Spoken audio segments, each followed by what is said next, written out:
Saudara anggota DPR fraksi PD Perjuangan Masinton Pasaribu mengusulkan hak angket terkait putusan Mahkamah Konstitusi soal batas usia Capres-Cawapres yang memuluskan John Gibran Rakabuming Raka jadi bacawa pres Prabowo. Konstitusi kita sedang diinjak-injak.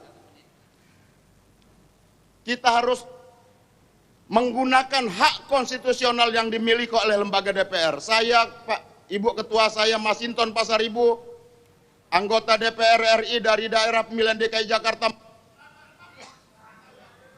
Hal ini disampaikan Masinton di tengah rapat paripurna DPR. Meski sempat terkendala mati mikrofon, Masinton tetap mengajukan hak angket terkait putusan MK. Masinton menilai putusan MK menginjak-injak konstitusi karena prosesnya tak sesuai dan mengancam demokrasi. Terima kasih sidang Dewan yang kami hormati hadirin. Ancaman terhadap konstitusi kita, Bapak Ibu. Reformasi 98 jelas memandatkan bagaimana konstitusi harus diamandemen Undang-Undang Dasar itu. Masa jabatan presiden harus dibatasi. Bagaimana kita mengeluarkan TAP MPR nomor 11 tahun 98 tentang penyelenggaraan negara yang bebas dari KKN, kolusi, korupsi, dan nepotisme. Yang kita lihat, putusan MK bukan lagi berdasar dan berlandas atas kepentingan konstitusi. Putusan MK itu lebih pada putusan kaum tirani, saudara-saudara. Maka kita harus mengajak secara sadar dan kita harus sadarkan bahwa konstitusi kita sedang diinjak-injak. Sementara anggota DPR fraksi Gerindra Habibur Rahman menilai usulan Masinton soal angket terkait putusan MK tidak tepat. Habibur Rahman mengatakan secara asas DPR tak punya kewenangan mengawasi keputusan lembaga legislatif seperti MK. Maksud kami lembaga yudikatif. Ya, legislatif ini tidak memiliki kewenangan untuk mengawasi dalam konteks teknis keputusan lembaga legislatif seperti putusan Mahkamah Konstitusi, ya. Jadi hak angket itu kan ditujukan terhadap kebijakan pemerintah yang dianggap melanggar ketentuan dan berdampak besar di masyarakat. Kalau MK, apalagi itu putusan MK, ya, nggak bisa menjadi objek hak angket. Ya, kita ceklah, bisa dicek. Ini azasnya sudah seperti itu, tapi bisa dicek di Undang-Undang Dasar 45 maupun di Undang-Undang MD3. Objek hak angket itu. Sementara itu, pengamat politik Hadi Prayitno menilai usulan hak angket yang diajukan politisi PDIP Masinton Pasaribu merupakan hak konstitusional yang dimilikinya sebagai anggota Dewan. Tapi perlu dilihat apakah usulan itu akan mendapatkan dukungan dari anggota Dewan lainnya atau tidak dalam beberapa waktu mendatang.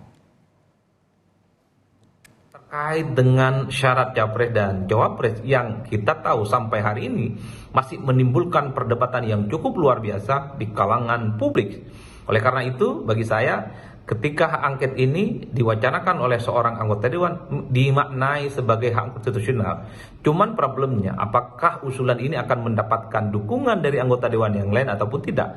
Tentu hanya akan dijawab oleh waktu dalam beberapa hari ke depan. Sementara itu, hari ini Majelis Kehormatan MK menjadwalkan memeriksa Ketua MK Anwar Usman di sidang dugaan pelanggaran kode etik.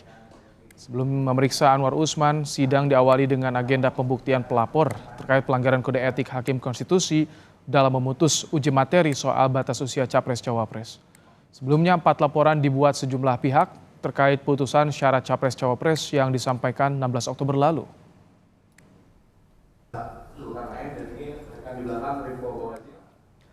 Mantan Wakil Menteri Hukum dan HAM, Denny Indrayana menjadi pelapor pertama yang menyampaikan pembuktian dalam sidang pendahuluan dugaan pelanggaran etik Hakim Konstitusi yang digelar Majelis Kehormatan MK. Denny menilai Majelis Kehormatan memberhentikan Ketua MK Anwar Usman secara tidak hormat. Menurutnya, Hakim Konstitusi yang memiliki kepentingan dengan pihak-pihak yang berkaitan dengan materi gugatan seharusnya tidak terlibat dalam proses hukum. Denny juga mohon Majelis Kehormatan menetapkan putusan soal batas usia Capres-Cawapres tidak sah dan diperiksa ulang.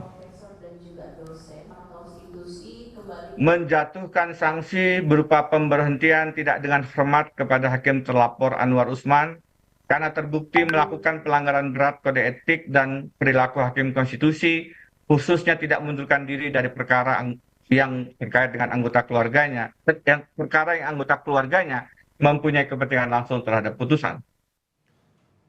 Saudara, terkait dengan hak angket yang diajukan politisi PD Perjuangan di DPR soal putusan MK, kita terhubung dengan jurnalis Kompas TV ada Irianda Mardanus. Selamat petang Irianda, bagaimana proses politik selanjutnya soal politisi PDIP yang ajukan hak angket Irianda? Apa dampaknya terhadap putusan MK?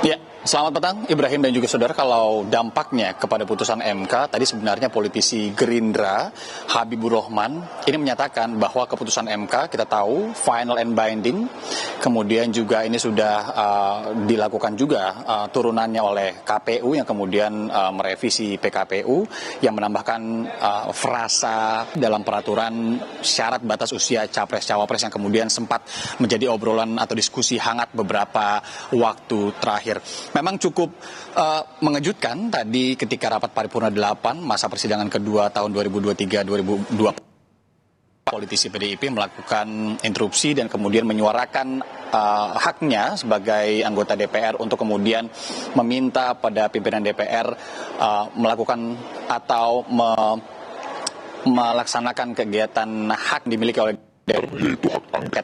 Hak angket sendiri, Ibrahim, ini adalah salah satu hak yang dimiliki DPR dalam fungsinya sebagai pengawasan begitu ya. Kalau kita tahu sendiri DPR sendiri ini memiliki 3 fungsi utama, yaitu legislasi, anggaran, dan juga pengawasan. Proses politik selanjutnya akan seperti apa?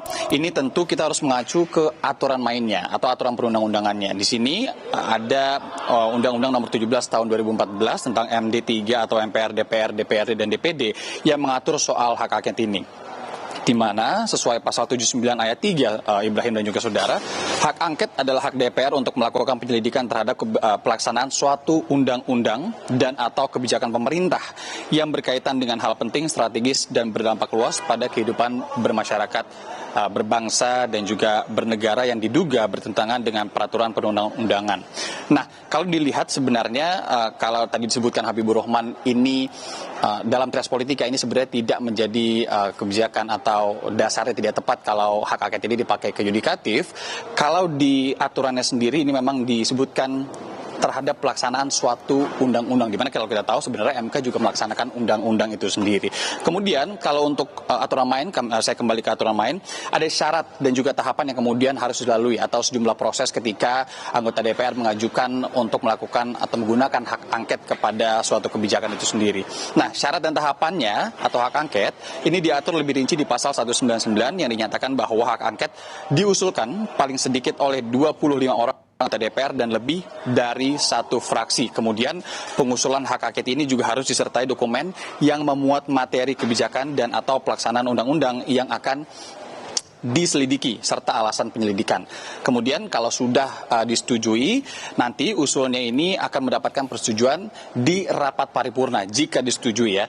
Nah, ini harus dihadiri lebih dari 1/2 atau setengah jumlah anggota DPR. Bila sudah disetujui di paripurna, nanti sudah dilakukan hak angketnya, bagaimana kemudian keputusan untuk setuju terkait dengan hak angket ini atau tidak, ini juga harus disetujui oleh 1/2 atau setengah anggota DPR yang hadir. Demikian bunyi pasal di pasal 199 ayat 3 Undang-Undang MD3.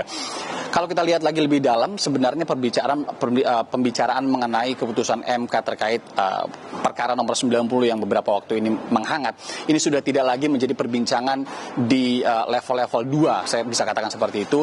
Ini sudah menjadi perbincangan di level 1. Kenapa level 1? Karena ini sudah masuk perbincangannya di rapat paripurna DPR, bahkan yang kemudian tadi salah satu politisi PDIP ini menginginkan adanya hak angket untuk kemudian menyelidiki dari putusan MK atau keputusan yang kemudian menggulirkan beberapa diskusi di publik terkait dengan keputusan syarat dan usia capres-cawapres. Ini balik lagi ke open legal policy yang juga sempat menjadi perbincangan. Kenapa kemudian Mahkamah Konstitusi memutuskan sesuatu yang diduga ini harusnya diatur oleh DPR begitu ya, open legal policy tadi atau kebijakan terbuka. Tapi kalau kita lihat juga beberapa pendapat lain bahwa sebenarnya MK ini tidak memutuskan syarat usia capres cawapres yang kemudian ini menjadi open legal policy, namun hanya menambahkan frasa minimal usia 40 tahun dan atau menjadi penyelenggara negara atau sedang menjadi penyelenggara negara. Itu yang kemudian nanti akan kita tunggu proses politiknya tadi yang sudah saya sampaikan. Apakah kemudian hak angket ini akan bergulir? Apakah kemudian diskusi-diskusi mengenai keputusan MK ini masih akan terus bergulir? Kita akan pantau bersama. Ibrahim. Terima kasih Irianda Mardanus untuk laporan Anda langsung dari Gedung Parlemen di Senayan, Jakarta Pusat.